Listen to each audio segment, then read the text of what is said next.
Because of Texas abortion law, her wanted pregnancy became a medical nightmare. It was May 10, 2022. Elizabeth was 18 weeks pregnant. Her waters had broken, launching her into what she calls a dystopian nightmare of physical, emotional, and mental anguish. At 18 weeks, the watery protective cushion of amniotic fluid was gone. There was still a fetal heartbeat, but it could stop at any moment.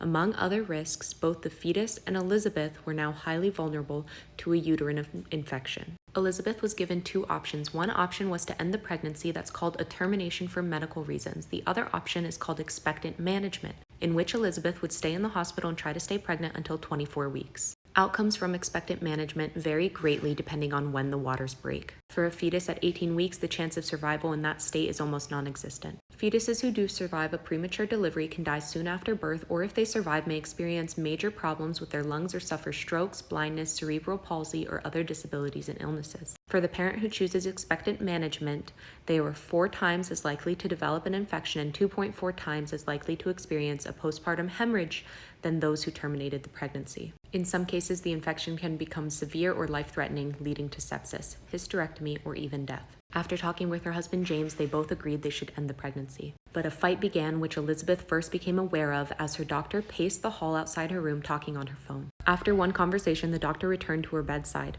and she starts to cry, and she tells me they're not going to touch you, and that you can either stay here and wait to get sick where we can monitor you, or we discharge you and you monitor yourself, or you wait till your baby's heartbeat stops. It was because of the state law which forbids termination of a pregnancy as long as there is fetal cardiac activity.